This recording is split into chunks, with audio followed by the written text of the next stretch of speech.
আমি আমার যেটুকু অভিযোগ সেখানে আমি বুঝতে পারছি যে আমরা নাইরোবি যে এই বছর যেটা হতে যাচ্ছে ষষ্ঠবারের মতো সেখানে বাংলাদেশ যাবে এবং সেখানে বাংলাদেশের পজিশন কি হবে।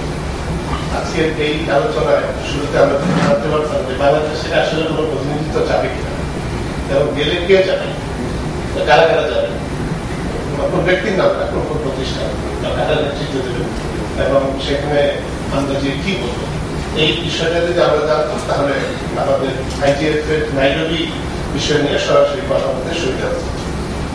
আমি খুবই ধন্যবাদ জানাচ্ছি জনপ্রতিনিধি স্যারকে, কারণ আইজিএফ তৈরি হওয়ার পেছনের যে ভূমিকা সৌভাগ্যবশত সেই ভূমিকার সাথে আমি সংযুক্ত ছিলাম, সে কারণে এই বিষয়টি এখন খুব বেশি আলোচনায় আমাদের দেশের আলোচনায় আসে না। আমরা যখন আইজিএফ নিয়ে আলোচনা করি আমরা ব্যাকগ্রাউন্ডে বেশি একটা আলোচনা করি।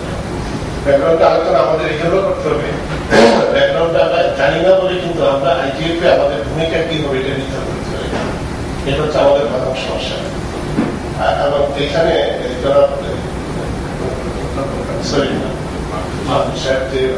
সোশ্যাল আসপেক্ট গুলো বলে এটাও কি করে আইজিএফ এর ইস্যুগুলোর সাথে লিঙ্ক করা যায় সেটাও একটা জরুরি বিষয় এবং এগুলো আমাদের ভবিষ্যতের জন্য আমাদের এই তথ্যগুলো জানা দরকার হবে, বিশেষ করে গবেষণার জন্য। এবং আমাদের ইউনিভার্সিটিতে একাডেমিক রিসার্চ যদি না হয় তাহলে কিছু জিনিস আমরা মিস করে যাব। আমার সবিনয় অনুরোধ হচ্ছে যখন আমরা বাংলাদেশ থেকে ধরে নিচ্ছি যে বাংলাদেশ থেকে একটা প্রতিনিধি দল যাবে এবং প্রতিনিধি দল কিন্তু যাওয়া দরকার। আপনারা যদি টিএমএস ডিক্লারেশনের আর্টিকেল 72 দেখেন ওইখানে একদম পরিষ্কার ভাবে বলা আছে যে ইন্টারনেট গভর্নেন্স ফোরামের জন্ম হলো এটা হচ্ছে কোফি আনান সাহেবকে আমরা গরিব দেশগুলো একটা বিপদে ফেলে দিয়েছিলাম 2003 সালে।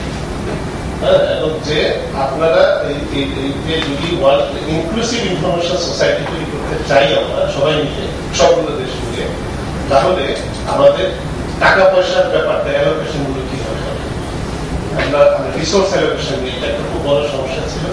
আরেকটা সমস্যা ছিল ইন্টারনেট গভর্নেন্স। বাংলা মডেলটা খুব বেশি সময় নেব না। ইন্টারনেট গভর্নেন্সের বিষয়টা হলো যে ইন্টারনেটটা কে করে, বিষয়টা ছিল আইক্যান নিয়ে, অন্য কোনো সমস্যা ছিল আইক্যান এবং আমাদের রুট সার্ভার ম্যানেজমেন্ট।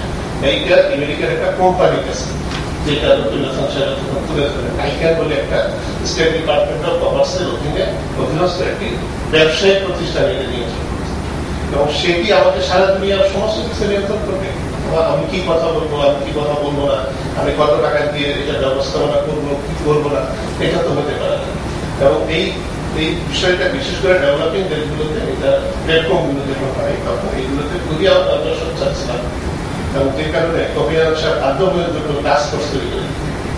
একটা হচ্ছে ইন্টারনেট গভর্নেন্সের জন্য এই ডিক্লারেশনের কি হবে সেটা নির্ধারণ করে দাও এবং রিসোর্স অ্যালোকেশন কি হবে। এবং 2005 সালে টাস্ক ফোর্সের যে রিপোর্ট সেই রিপোর্টের উপর ভিত্তি করে কিন্তু এই আইজিএফ এর জন্য ইন্টারনেট গভর্নেন্স করা যেত এবং 2005 নভেম্বর মিটিং হয়েছে এবং বলা হয় যে প্রতি বছর এই আইজিএফ এই কাউন্সিলের মতো একটা ফোরামের মতো এবং এটা একটা লুজ ফোরাম, এটা স্ট্রাকচার কিছু না, এটা কোনো নির্ধারিত প্রতিষ্ঠান না। এটি বিশিষ্ট কিছু ব্যক্তি প্রধান সমন্বয় এবং কিছু দেশের প্রতিনিধিত্ব নিয়ে আইজিএফ হবে এবং প্রতি বছর আইজিএফ একটি করে দেশ এটা হোস্ট করবে আইজিএফ এর মিটিং এবং সেখানে এরা সিদ্ধান্ত নেবে আর্টিকেল 72 যে কথাগুলো বলে দেওয়া আছে সেই জিনিসগুলো এরা অনুসরণ করবে। সে অনুযায়ী এটা শুরু হলো এবং এই ষষ্ঠবার হতে যাচ্ছে। এখন এইখানে আমরা যদি যাই তাহলে আমরা যেটা সবসময় মিস করি বা আমরা বিব্রত বোধ করি সেটা হচ্ছে আমাদের ইন্টারনেট গভর্নেন্সটা কি, আমরা আমাদের দেশের মধ্যে আমরা কি অবস্থা আছে। আমাদের দেশের অবস্থা তো প্রকৃত অর্থে আমাদের মাধ্যমে আমরা আসলে ইন্টারনেট গভর্নেন্সটা ভালো অবস্থা। বিটিআরসি সক্রিয় হওয়ার আগ পর্যন্ত খুবই দুরবস্থা ছিল, ইদানিং কিছুটা উন্নতি দেখা যাচ্ছে। আর আজকে রকিল হোসেন সাহেব অত্যন্ত বুদ্ধিমত্তার কিছু জিনিস উপস্থাপন করছেন এবং আমার ধারণা যে বুদ্ধিমানরা বিষয়টা বুঝবেন যে আমরা কোন কোন জায়গায় আমরা আটকে আছি। আমাদের রেজিস্টার আমরা যখন যাই আইজিএফ এর মিটিং গুলোতে বা টাস্ক ফোর্সের সদস্য হিসাবে আমি যখন এই মিটিং গুলোতে প্রতিনিধিত্ব করি এবং আইক্যানে আমাকে টাস্ক ফোর্সে যে বর্ণনা দেওয়া হচ্ছে আইক্যানের একটি গ্রুপের সাথে, সেটা হচ্ছে আইক্যান এট লার্জ।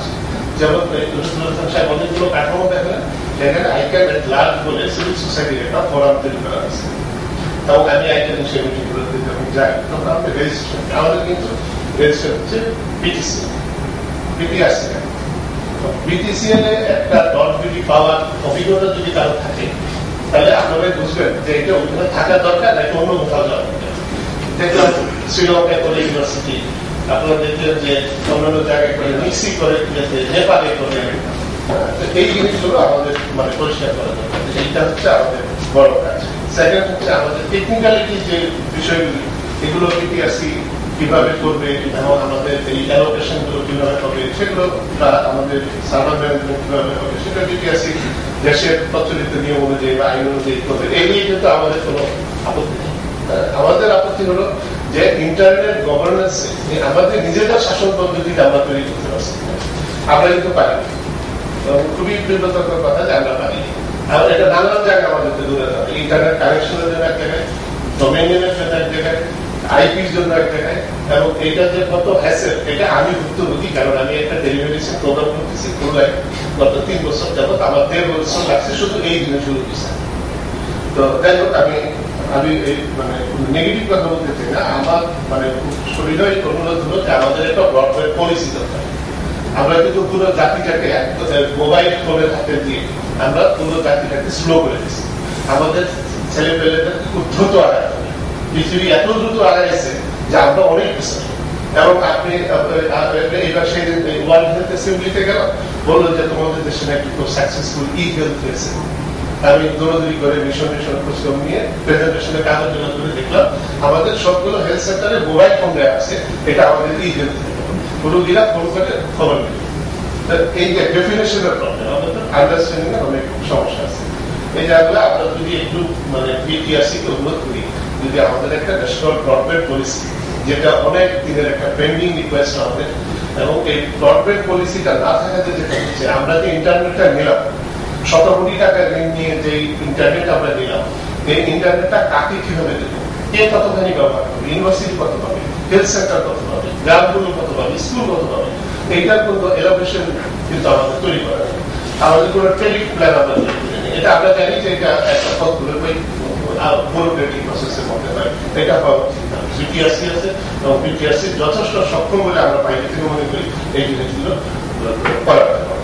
সেই জন্য যদি আমাদের এই জিনিসটা হয়, এবং দেখেন যে আমরা কিন্তু ইন্টারনেটের হাই স্পিড আমাদের আছে, বিটিএসএল এর সক্ষমতা আছে, কারিগরি সক্ষমতা আছে, কিন্তু আমরা ইন্টারনেট পৌঁছাচ্ছি, ব্রডব্যান্ড নাই, আপনি হাই স্পিড নাই, আমরা বলছি ফ্রিল্যান্সিং।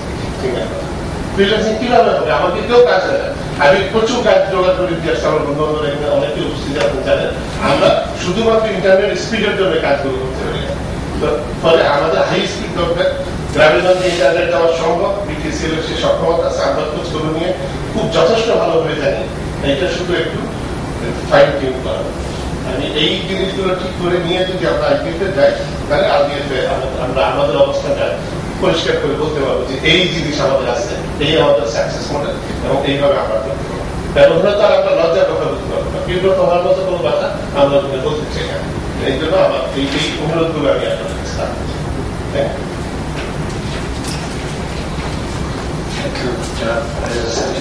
সুযোগ দেওয়া যাবে, কারণ আমার একটু তারাও আছে, আর একটু প্রথমে মনে করছিলাম যে আজকে এই অনুষ্ঠানটাতে আগে সেটিকে কতটুকু আবার ভেরি ফাস্ট, কিন্তু আশা করে মনে হচ্ছে যে আমার ডানি বাড়ি কয়েকজন মানুষকে দেখে এই সাইড খান সাহেবকে দেখা করে মনে হলো যে না, আমরা যখন প্রথম বলতে বলছি আজ থেকে 15-16 বছর আগেও যখন এই নিয়ে আলাপটা করতাম, তখন থেকেই আমরা একটু টেন্ডেন্সির মধ্যে থাকি।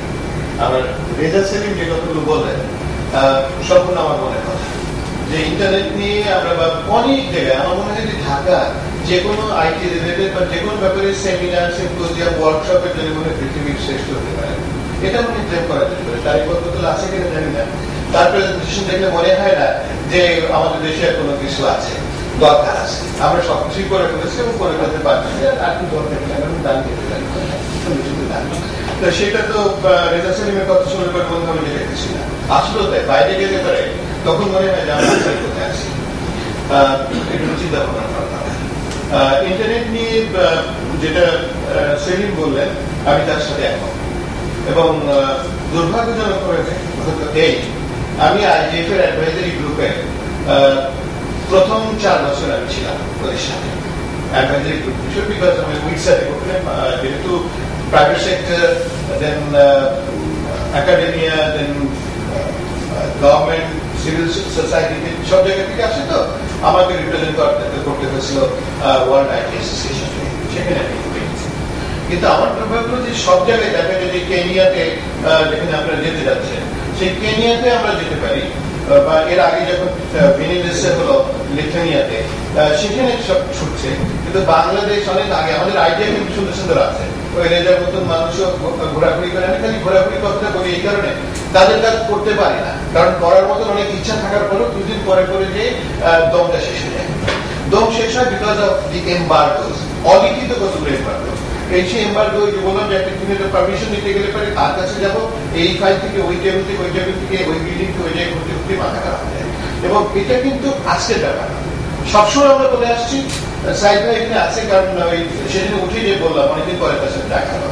আমরা কিন্তু ওই যখন সাবমেরিন কেবল আসছে তারও আগে থেকেও আমরা এই টিএনটি মিনিস্ট্রিতে আমরা ঘোরাঘুরি করছি তখন, এবং সে নিয়েও আমরা প্রাইভেট সেক্টর থেকে আমি সাইড ভাই এরকম যখন সাবমেরিন কেবল আসার আগে তখন থেকে দেখছি, এবং তখন থেকেই দেখছি এই সাবমেরিন কেবল আসার পরও আমরা বুঝতে পারছি না প্রেজেন্টেশন যেটা বিটিআরসি থেকে তিনি কন্ডেন্সার দিলেন, ইন্টারেস্টিং, খুব ভালো লাগছে।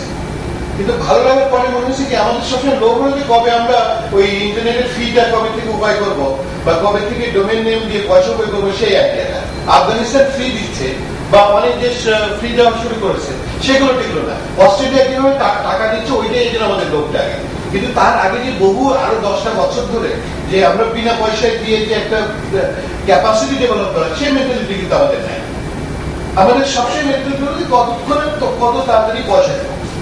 কিন্তু ওই রেজাল্ট যে কথাগুলো বলেছে পলিসি, এখনো পর্যন্ত ওই মোবাইল ফোন বেদমনে করছে, মোবাইল ফোনেই সবকিছু হয়ে গেল। আমাদের দেশে মোবাইল পেনিট্রেশন পৃথিবীতে সবচেয়ে বেশি গ্রোথ হচ্ছে, এরকম কথাটা বলে আমরা খুব ডিজিটাল বাংলাদেশে খুব আনন্দ করছি। কিন্তু বেসিক অনেক কাজগুলো কিন্তু হয়নি, আর সেই কাজগুলো না হলে পারে ওই আইডিএফে যাওয়ার কোনো মানে না। আমি একমত, মেয়েদের সাথে আমি সম্পূর্ণভাবে একমত। আমরা কি কারণে যাবো? আইডিএফে বহু দেশই যায় না, তাদের কিছু কাজ হচ্ছে। তারা আবার আমাদের থেকে 128 আইসিটি রেভিনিউসে 128 নম্বরের আগে অ্যাকর্ডিং টু তারিক বরকতুল্লাহ বলছে যে আমাদের আগে অনেক কান্ট্রি আছে যারা ওখানে আইডিএফটা জানে না, আইডিএফ নামও শোনে না, ইচ্ছাও করে না, কিন্তু তারা কাজ করে দেখবে যে হঠাৎ করে তারিখ দিকে বললো যে 10 ধাপ এগিয়ে এসছে। 10 ধাপ আগানোর আসার পরে গার্টনারের 30 গ্রুপের মধ্যে এসে আমরা নাচানাচি শুরু করছি।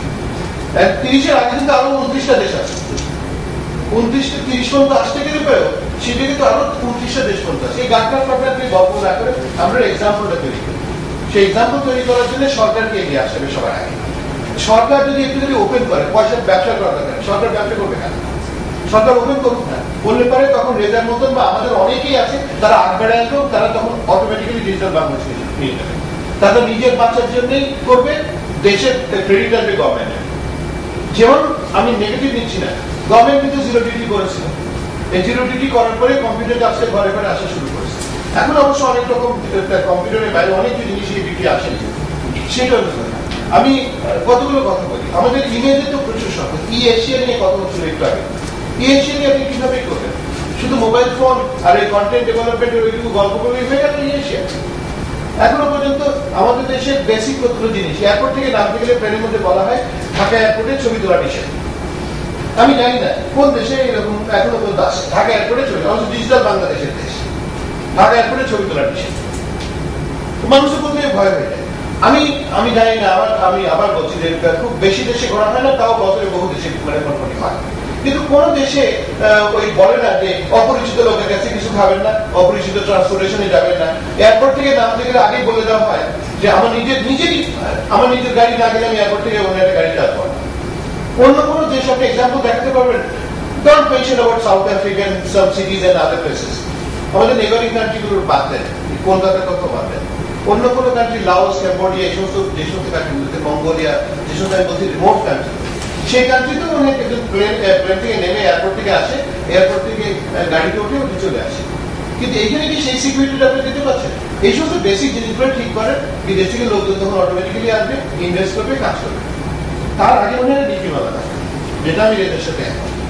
তারপরে ডক্টর মাহফুজ অনেক কথা বলেছিলেন, আমি মনে করছিলাম মাহফুজের সাথে আমি অনেকগুলো কথা বলবো, কিন্তু আমার মনে হচ্ছে এই সমস্ত কথা বলার আগে একটা পলিসি ঠিক করি। আর আমাদের একটু এই সরকারের লোকটা একটু কমানো যেতে হবে। খালি ব্যবসা, সরকার যদি ব্যবসা করে ব্যবসা হিসেবে বলবে না, ব্যবসা চিন্তা আগে ঠিক করেন যে এই যে করবো এই জিনিসটা দিয়ে তারপরে ইনভেস্ট করার পরে এই জিনিসটা আসলে মাথায় নেন। তারপরে যেটা এবার শেষে আসি, ইন্টারনেট গভর্নেন্স প্রোগ্রামে যেটা কেনিয়াতে কে দিতে যাচ্ছেন, আপনি কি প্ল্যান করেছেন সেটা প্ল্যান করেন, কিভাবে যাবেন, কয়জন যাবেন সেটা চিন্তা করেন। তখন হয়তো আমি যেহেতু 2 বছর আগ পর্যন্ত IGF এর অ্যাডভাইজারি গ্রুপে ছিলাম, এখানে যারা আছে কেনিয়ান অর্গানাইজেশনে যারা আছে তারা আমারই পরিচিত। IGF এর অ্যাডভাইজারি গ্রুপে কেনিয়ান যে রিপ্রেজেন্টেটিভ আছে ওয়াদু, ও আমার বন্ধু। ইভেন IGF এর যে সেক্রেটারিয়েটে যে লোক আছে চেঙ্গাটি আমার বন্ধু আছে। আপনার বলেন কিভাবে রাখলে আমি তাকে তখন বলবো, কিন্তু কিভাবে কারণ যে কমপ্লিট করবো। আর আমি যেভাবে যাবো অনেক সময় আমরা এগুলো যাই কি সব হলিডে করতে যাচ্ছি, কারণ একটা গ্রুপ ছবি তুলে পেপারে দিচ্ছি, আমাদের মিডিয়া খুব সুন্দরভাবে লিখছে IGF যে অনেক কাজ হয়েছে। কি কাজ হয়েছে সেটা তো আমরা আসলে দেখি। আমি সরি দ্যাট আপনি যদি আমি এরকম ভাবে কথা বললাম, বাট এটা আমার মনে হচ্ছে যেন আমার কাছে একটা ফ্যাটিক এসছে। এত বছর ঘোরাঘুরির পরে এখন মনে হচ্ছে যেন মনে একটা সময় এসছে একটু চাইতে হয়, একটু গল্প করছে, তখন একটা জব চালু করছে, যেটা বলা যাবে না, কিন্তু আসলে আমার মনে হয় সেটা বন্ধ হলে প্রতিটা আপনাকে সবাই